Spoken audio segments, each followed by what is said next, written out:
Hey, Dalton. Hey, Ray, how are you doing? Great, man. How are you? I'm fantastic. Listen, you guys coming back to the Albany area in like just a month from now, and Yeah. I feel like you were just here like 3 months ago. We saw you in July, and it was awesome. It's weird because this Slipknot tour we're on right now, we're hitting a couple places we did on the Mayhem, and it feels really close to being, but we love playing, all these places too. So you can't complain. We just don't want to oversaturate the market either, Ray, you don't gotta lie to me. I know you can't stay away from Albany, New York. I know you crave it and you want to come back as many times as possible. We do. I'm from Pittsburgh, so I'm not that far from you guys. Oh, great, man. So, I'll clear out a room. You can move in, and you'll be here full time with me. All right, man. I've got another baby on the way, so you got to take care of 2 kids now. Oh, I don't like the newest sound of that. I can't wake up to a baby. All right, Christmas Chaos Show. It's happening at the Western Ave Armory, December 10th. All right, so we saw you in an outside venue 3 months ago. Do you have a preference to playing like an outdoor show versus an indoor sound? It's a whole different thing. It's we just did a shed the other day, and it does change acoustically. It's more, I'd say it's a little cleaner outside because it tends to get a little boomy in arenas. You lose a little bit of clarity, but it's also freaking bombastic. Like it's so powerful in arenas that I love that.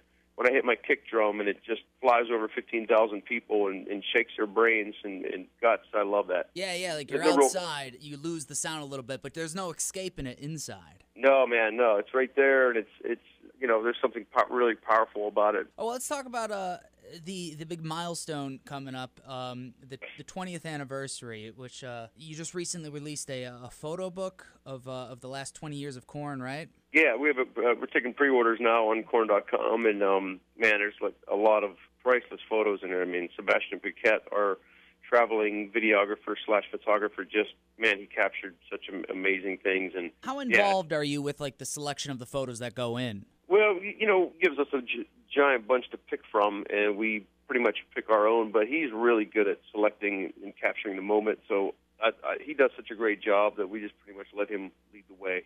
Did you come across any like photos that sparked a memory? You were like, ooh, we can't put that in there.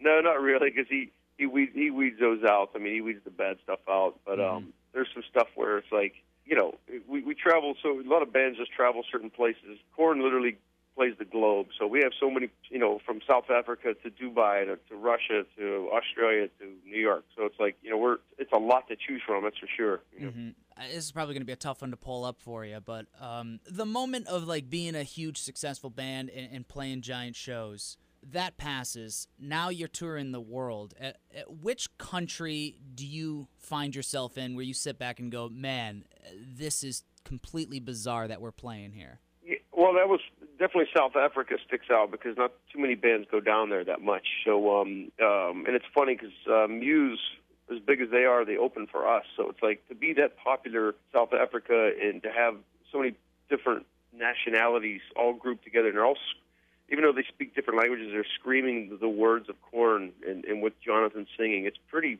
freaking amazing. It's like places like that. And of course, we just did Soundwave in Australia with 75 bands, and that was really crazy. So what's bizarre to me is when you go somewhere like we're getting ready to do Knotfest in Japan, and when no one looks like us and no one talks anywhere close to us, and they're singing the words, that's just bizarre, man. It's great. Well, I mean, not a whole lot of people look exactly like you guys anyways.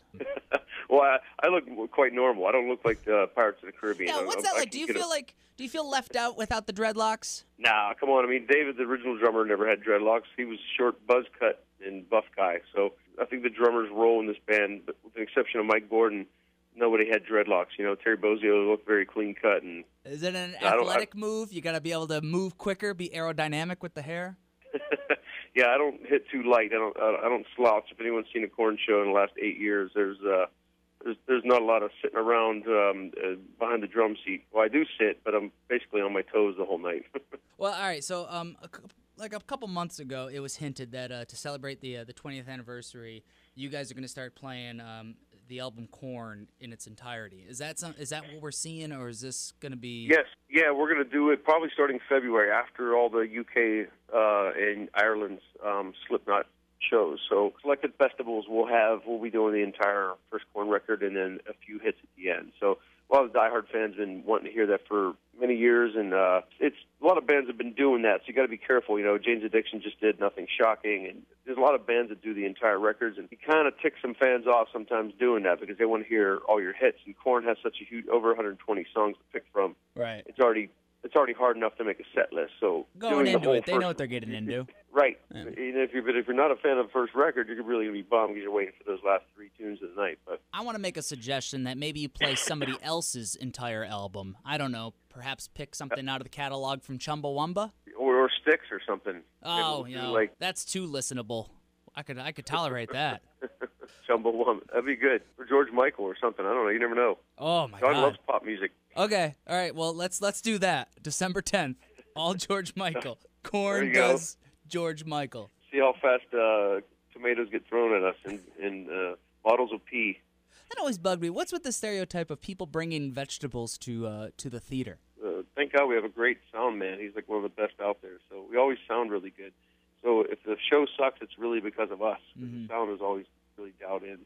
The show is the Christmas Chaos Show, the Western Ave Armory, December 10th. Korn going to be there, and as Ray explained, they're going to be banging a lot of noises. There's no escaping the sound, and you're going to be hitting those drums pretty hard. That's right. Hey, and also, real quick, we just released a Paradigm Shift World Tour edition, so it's got Hater, our new single, on it, and a bunch of live stuff too. Oh yeah, man! I wish we would touch on that more, but yeah, okay, that sounds awesome. So it's all live. It's a bunch of live tracks, and then we have Hater and 2 other songs from the Paradigm Shift. It come out really great, so it's a really special record to the diehards. And if you're into the Hater song, you'll love the record. They should just search that or go to the website. You can go everywhere. It's in Best Buys and Targets, and you can get it online on iTunes or. They have music on the internet now, huh? That's that they do, and a lot of people are stealing it, which I hate. Well, but Ray, Spotify, people. Spotify's the devil. Ray, thanks for joining us, man. Thanks a lot, buddy. I'll see you soon. You got it. It's Q103.